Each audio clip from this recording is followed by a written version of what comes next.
সালাম ভাই একটা অনুষ্ঠানের চলাকালীন সময়ে ব্রেক দিয়ে এসে এখানে আসছেন, এক জায়গায় সংক্ষিপ্ত বক্তব্য দিয়ে আসছেন। উনি ব্যস্ত মানুষ, কিন্তু তারপরে যেহেতু এই কথাটা আছে, সুতরাং আমি আমি আর কিছু কথা বলে আমার বক্তব্য শেষ করব। ইতিমধ্যে আপনারা শুনেছেন যে আজকের যে আলোচ্য বিষয় ৩১ দফা বাস্তবায়নের লক্ষ্যে এবং আগামী নির্বাচনকে সামনে রেখে সাইবার ওয়ার্কার যারা আছেন, সাইবারের কাজ করেন যারা, অ্যাক্টিভিস্ট যারা আছেন, তাদের ভূমিকা এই শীর্ষক আলোচনা।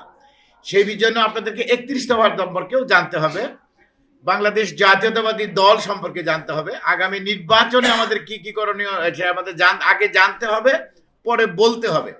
আপনাদের কথাটা যেহেতু আপনারা লিখে বলেন, অনলাইনে বলেন, যেটা এই সময়ের জন্য সবচেয়ে প্রযোজ্য। আমি ব্যক্তিগতভাবে আমার ধারণা, আমরা যারা আমার চেয়ে যারা মোর সিনিয়র, বিশেষ করে আমাদের প্রধান অতিথি সহ অনেকেই আমরা এই বিষয়ে একমত যে আপনারা যারা এই সংগঠনের সাথে আছেন এবং জড়িত আছেন এবং কাজ করছেন, এই সাইবার আন্দোলন মুভমেন্ট বা সাইবার অ্যাক্টিভ করার ক্ষেত্রে আমরা আপনাদের চেয়ে একটু পিছিয়ে রয়েছি। আপনাদের মাধ্যমে এটা সমৃদ্ধ হচ্ছে। আজকের তো বিশেষ করে বাবু ভাইয়ের বক্তৃতার মাঝখানে মনে হলো যে আমি কিছুদিন বাবু ভাইয়ের কাছে ট্রেনিং নেই, কারণ আমি অনেকটা পিছিয়ে আছি। তা আপনারা অনেক আগানো, আপনারা অনেক দিন ধরে এটা অ্যাক্টিভ হিসাবে কাজ করছেন বিচ্ছিন্নভাবে। মামুন রানার সহ বাবুরা আমার সাথে যোগাযোগ করার পরে আমরা সবাই মিলে আপনারা এই সংগঠনের একটা প্ল্যাটফর্ম নিয়ে এসেছেন। আমি অত্যন্ত অভিভূত হয়েছি যে বিভিন্ন সেক্টরে, বিভিন্ন বিশ্ববিদ্যালয়ের সম্মানিত শিক্ষকরা, যারা কীর্তি অত্যন্ত মেধাবী ছাত্র ছিলেন, ব্যাংকার ছিলেন, বিভিন্ন এত অত্যাচারিত রাজনীতিবিদ ছিলেন, রাজনৈতিক ওয়ার্কার ছিলেন, তারা সবাই সম্মিলিতভাবে আপনারা এই সাইবার ক্ষেত্রে বিএনপিকে অবদান রাখার জন্য, বিএনপির সপক্ষে একটা অবদান রাখার জন্য আপনারা অর্গানাইজ হয়েছেন। আপনাদের এর আগে দুই একটা মিটিং আমি আসলে নিজে অভিভূত হয়েছি।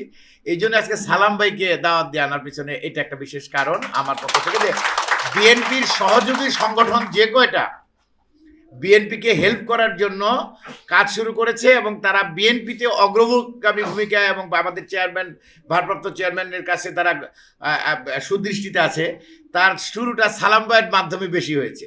সালাম ভাই তাদেরকে বেশি প্যাট্রোনাইজ করেছে।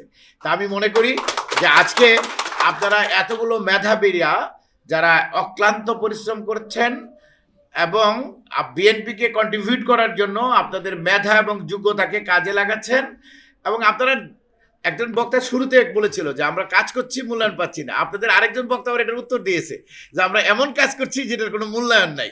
তা আমি দুইটার মাঝখানে যাই বলি যে এটা ঠিকই আছে, এই কাজগুলো কিছুটা নিবৃত্তি থেকে করতে হয়, ওরকম স্বীকৃতি সবসময় আসে না।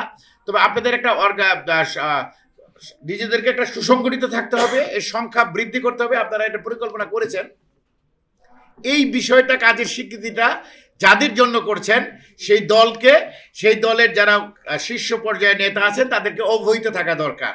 কারণ যে এই কারণে আমি মনে করি যে সালাম ভাই, ড্যানি ভাই আর একটা ভালো প্ল্যাটফর্মের ভূমিকা পালন করতে পারবেন এবং আপনারা সেই স্বীকৃতি পাবেন।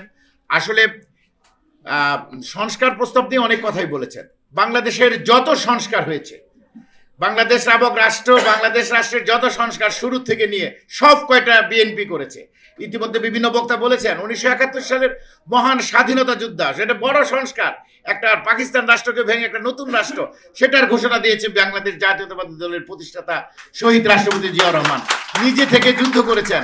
পরবর্তীতে বহুদলীয় গণতন্ত্রের প্রবর্তন, বাক স্বাধীনতার প্রবর্তন, বাংলাদেশের এই যে আজকের যে রাজনীতি, গণতান্ত্রিক রাজনীতি ধারায় ফিরে নিয়ে আসা সংস্কার জিয়াউর রহমান করেছেন।